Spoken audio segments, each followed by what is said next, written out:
A covert analyst flagged Nancy Wheeler months before dismissal, raising questions about the hidden operation she was built for. A coded distress signal cracked through a burning comms tower at 0300 hours. An intel breach so precise it shook command, and the name hidden inside the transmission. Nancy Wheeler. She was expelled from training yesterday, but the truth behind her recall was never meant to be found.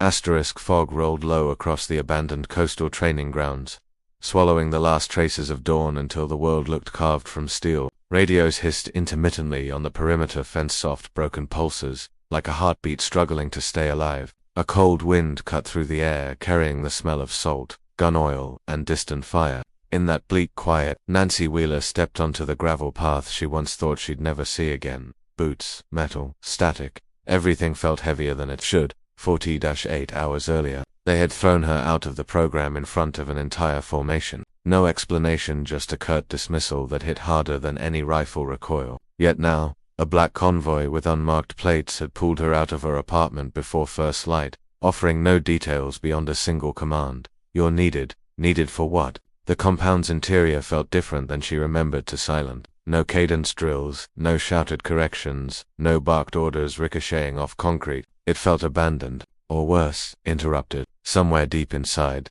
something had happened they weren't announcing. Micro-hook if something had gone wrong, very wrong. Inside the operations hall, the lights flickered. Dust danced in the beams like drifting ash. The long metal table at the center held a single object, a shattered encrypted radio. Still warm, still humming with residual signal energy. A tech officer in a gray flash badge uniform glanced at her once, then immediately looked away, as though even eye contact with Nancy Wheeler now carried consequences.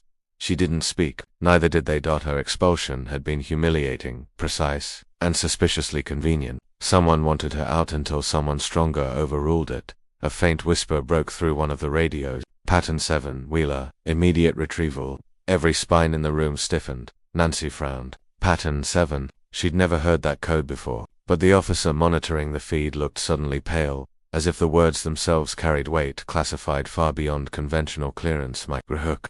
If someone wasn't just calling for help, someone was calling for her. One of the analysts slid a folder across the table without meeting her eyes. They told us to prepare this for you. We weren't given context.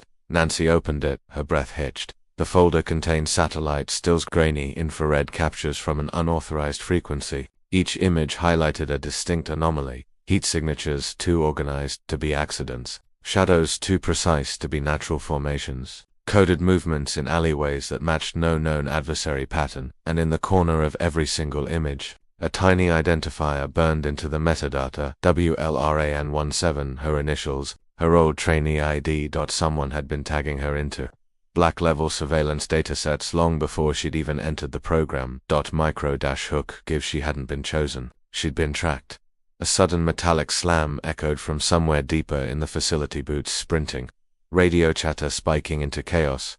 Sector 3 breached. Lockdown now. Who the hell opened the west gate? Officers scrambled, weapons drawn, radios crackling with intersecting orders. Red sirens bathed the hall in pulsing crimson. Nancy instinctively reached for a subliminally to realize they hadn't returned her gear. A shadow appeared at the doorway. Tall, still wrong. Not a trainee, not command. Someone who moved like he already knew the layouts. Someone who belonged to neither side. Nancy stepped back, cold air filling her lungs, hands clenched. Whoever he was the reason they'd dragged her back. She could feel it in the way he watched her, evaluating, confirming, calculating. He lifted a small device. The screen pulsed once. Her name appeared on it. Nancy Wheeler, active TRAGGR. Her pulse spiked. What did you activate? The man smiled faintly. Not me, he whispered. You. The radios all died at once. Every screen, every feed, every light cutting to black. The facility plunged into darkness. And then, from somewhere deep beneath the floor, a coded signal began to play. A pattern she recognized.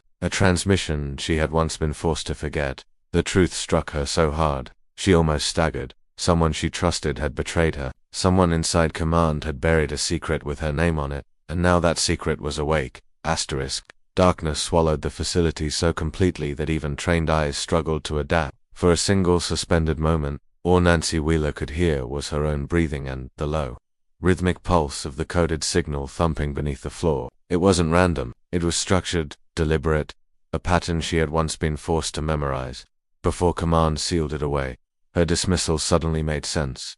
They weren't getting rid of her. They were isolating her. A flicker of red emergency light cut through the hall. Officers scrambled, shouting orders that dissolved into static as every comm line died simultaneously. Someone had triggered a blackout protocol older than the facility itself, one tied to her ID. Nancy moved instinctively, hugging the wall as the tall shadowed intruder stepped fully into the emergency glow. His face remained half-darkened, but his posture radiated calm precision, like someone who knew exactly how the next 5 minutes would unfold. "Why my name?" Nancy demanded.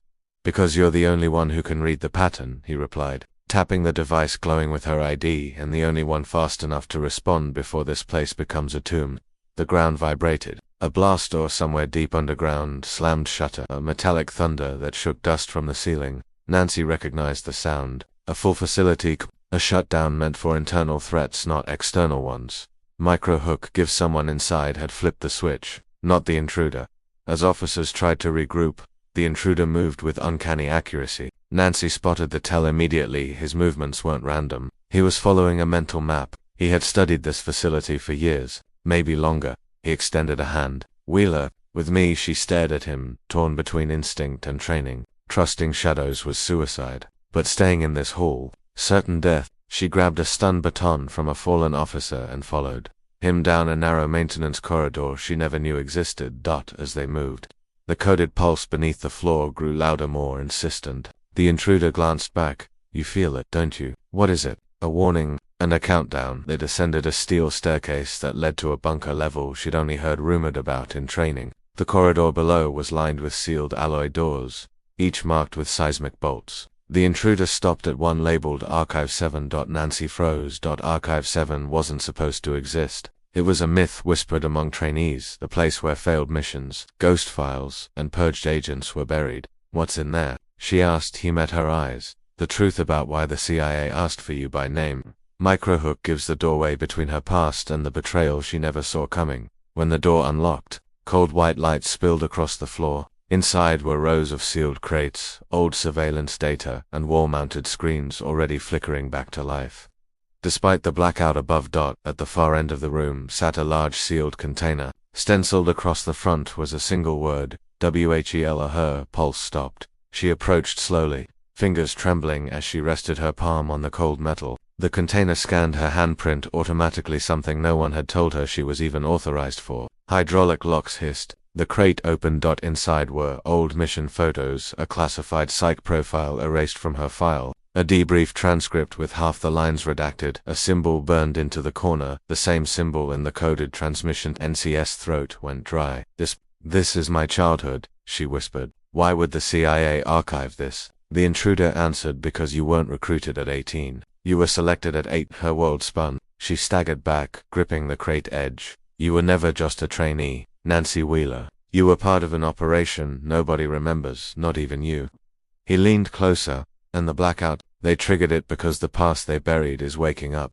The hard light screens inside Archive 7 flared awake, cycling through encrypted files with a speed that made the air feel electric. Nancy Wheeler stood frozen, her pulse pounding as memories she never knew she had flickered like static behind her eyes. Childhood images, training sequences, faces blurred by time or erased intentionally. The intruder closed the archive door behind them. "You're remembering pieces, aren't you?" Nancy didn't answer. Her breath shook. A dusty photograph caught her eye. Two young girls standing in front of an old field station, both wearing oversized jackets, both smiling. One was unmistakably her. The other, her stomach tightened. "I don't remember this," she whispered. "Who is she?" The intruder stepped closer, voice low. "She's the key. You weren't the only child selected." Nancy felt a chill crawl up her spine. Microhook gives. She wasn't alone in her past. She was part of something engineered. A sudden alarm blared overhead, shaking the archive. Dust drifted from the ceiling.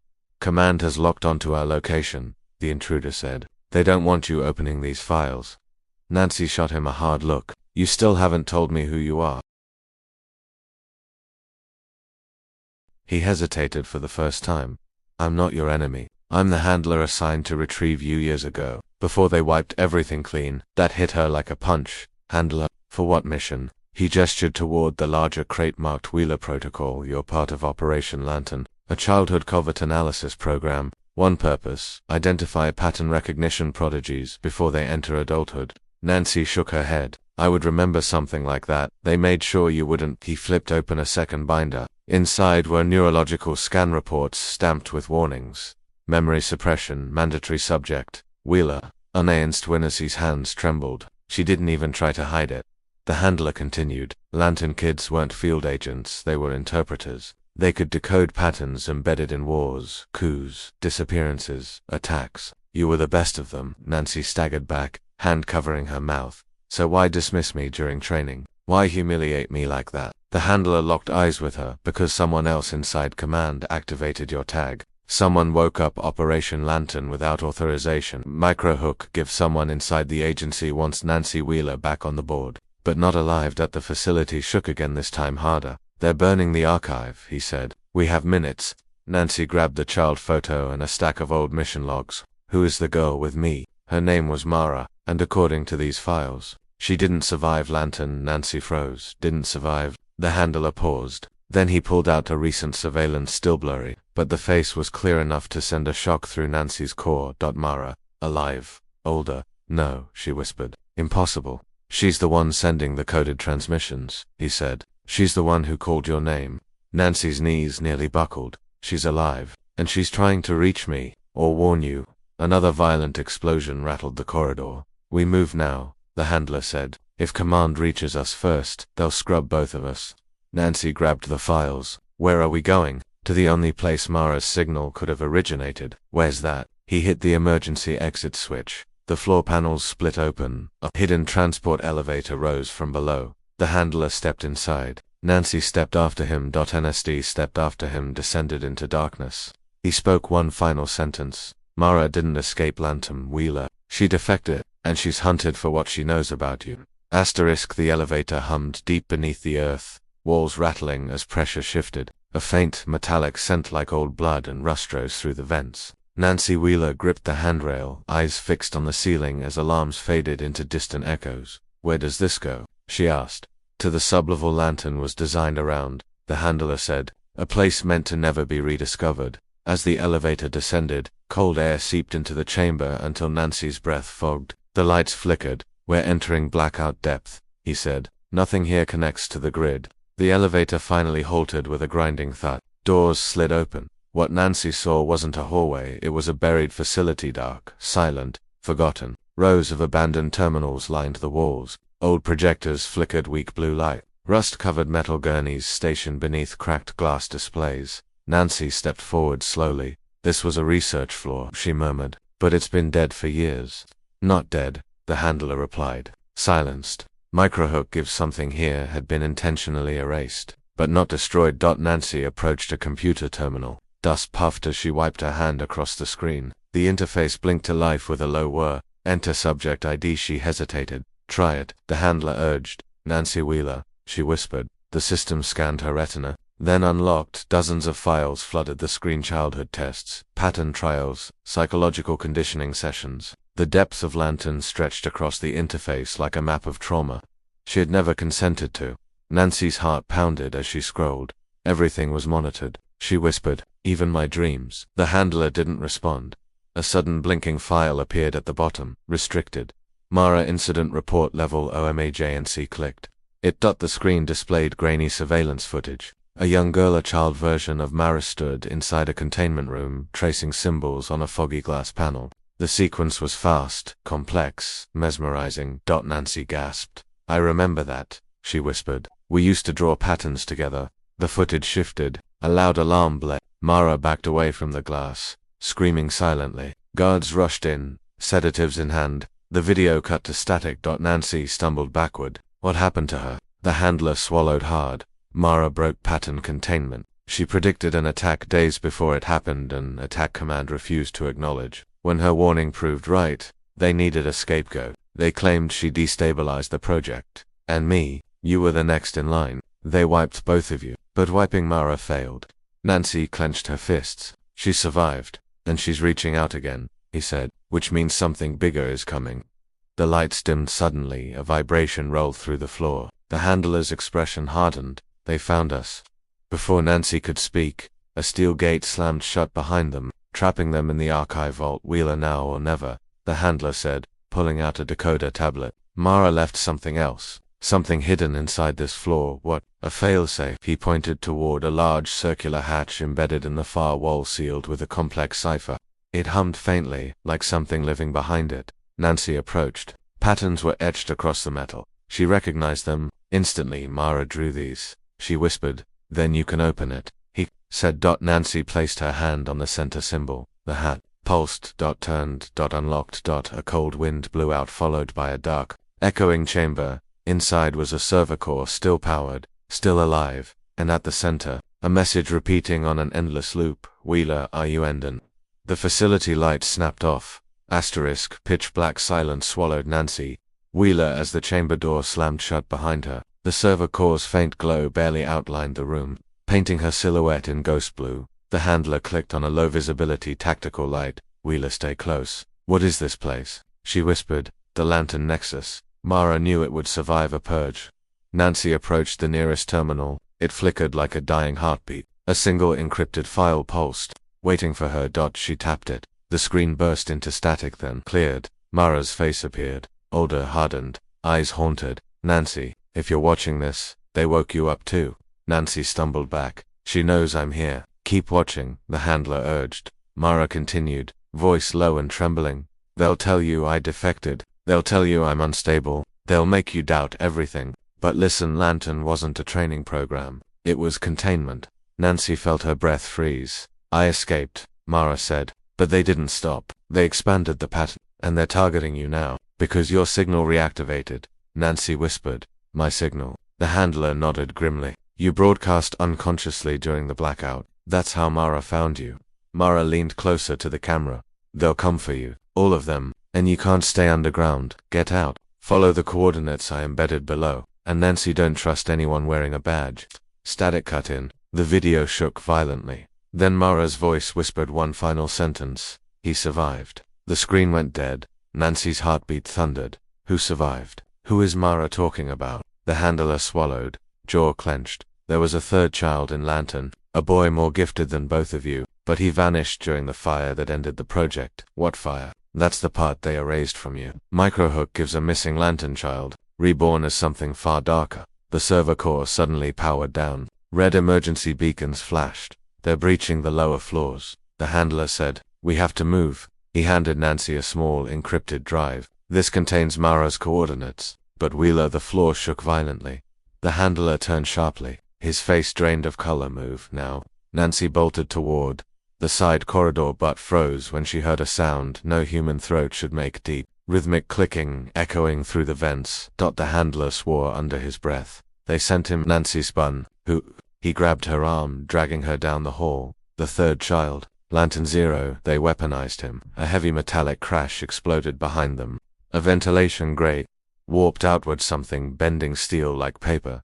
Nancy felt near paralyzing, terror rising. "They turned a child into a black-level asset. Not a child anymore," the handler said. "And not controllable." The clicking grew louder, faster, closer. Nancy sprinted with everything she had. The handler shoved open a blast door. Inside, Nancy stumbled through. The door slammed behind her. The hallway on the other side opened into a massive loading shaft. A lone transport sled sat on the rails. The handler shoved the encrypted drive into her hand. "You take this. If I don't make it." A metallic screech cut him off. Lantern-Zero slammed into the door behind them, denting the steel inward. Nancy's voice broke. "No, we go together. Wheeler, listen to me." Another slam. This time, the door cracked. The handler pushed her toward the sled. "Go." Nancy jumped onto the platform. The handler hit the release. The sled shot forward into the darkness just as the door behind snapped open, and something stepped through. Nancy didn't see its face, but she heard the clicking, terrified, precision, patterned, her childhood, her nightmare.